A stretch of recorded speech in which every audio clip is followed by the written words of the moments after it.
Luke 6. Now it happened on the second Sabbath after the first, that he went through the grain fields, and his disciples plucked the heads of grain and ate them, rubbing them in their hands. And some of the Pharisees said to them, Why are you doing what is not lawful to do on the Sabbath? But Jesus answering them said, Have you not even read this, what David did when he was hungry? He and those who were with him, how he went into the house of God, took and ate the showbread, and also gave some to those with him, which is not lawful for any but the priests to eat. And he said to them, The Son of Man is also Lord of the Sabbath. Now it happened on another Sabbath also, that he entered the synagogue and taught. And a man was there whose right hand was withered. So the scribes and Pharisees watched him closely, whether he would heal on the Sabbath, that they might find an accusation against him. But he knew their thoughts, and said to the man who had the withered hand, Arise and stand here.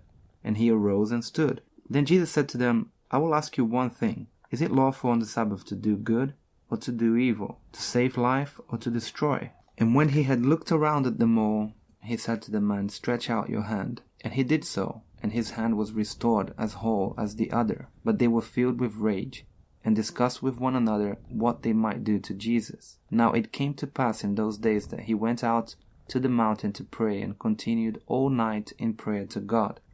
And when it was day, he called his disciples to himself, and from them he chose 12, whom he also named apostles, Simon, whom he also named Peter, and Andrew his brother, James and John, Philip and Bartholomew, Matthew and Thomas, James the son of Alphaeus, and Simon called the Zealot, Judas the son of James, and Judas Iscariot, who also became a traitor. And he came down with them and stood on a level place with a crowd of his disciples and a great multitude of people from all Judea and Jerusalem, and from the sea coast of Tyre and Sidon, who came to hear him and be healed of their diseases, as well as those who were tormented with unclean spirits, and they were healed. And the whole multitude sought to touch him, for power went out from him and healed them all. Then he lifted up his eyes toward his disciples and said, Blessed are you poor, for yours is the kingdom of God. Blessed are you who hunger now, for you shall be filled. Blessed are you who weep now, for you shall laugh. Blessed are you when men hate you, and when they exclude you, and revile you, and cast out your name as evil, for the Son of Man's sake. Rejoice in that day and leap for joy, for indeed your reward is great in heaven. For in like manner their fathers did to the prophets.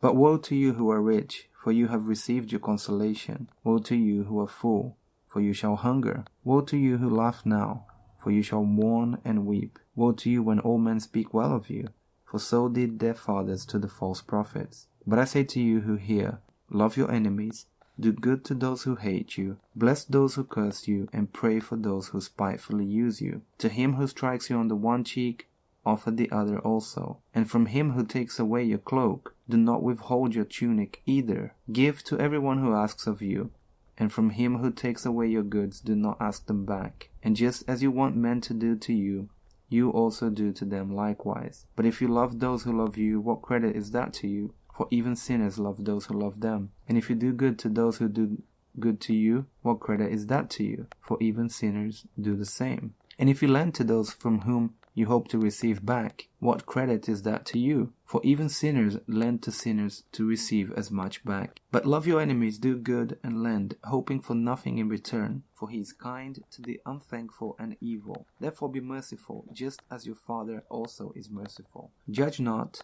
and you shall not be judged. Condemn not, and you shall not be condemned. Forgive, and you will be forgiven. Give, and it will be given to you. Good measure, pressed down, shaken together, and running over will be put into your bosom. For with the same measure that you use, it will be measured back to you. And he spoke a parable to them. Can the blind lead the blind? Will they not both fall into the ditch? A disciple is not above his teacher, but everyone who is perfectly trained will be like his teacher. And why do you look at the speck in your brother's eye, but do not perceive the plank in your own eye? Or how can you say to your brother, Brother, let me remove the speck that is in your eye, when you yourself do not see the plank that is in your own eye? Hypocrite, first remove the plank from your own eye, and then you will see clearly to remove the speck that is in your brother's eye. For a good tree does not bear bad fruit, nor does a bad tree bear good fruit, for every tree is known by its own fruit. For men do not gather figs from thorns, nor do they gather grapes from a bramble bush. A good man, out of the good treasure of his heart, brings forth good, and an evil man, out of the evil treasure of his heart, brings forth evil. For out of the abundance of the heart his mouth speaks. But why do you call me Lord, Lord, and not do the things which I say? Whoever comes to me and hears my sayings and does them, I will show you whom he is like. He's like a man building a house who dug deep and laid the foundation on the rock. And when the flood arose, the stream beat vehemently against that house, and could not shake it, for it was founded on the rock. But he who heard and did nothing is like a man who built a house on the earth without a foundation, against which the stream beat vehemently, and immediately it fell, and the ruin of that house was great.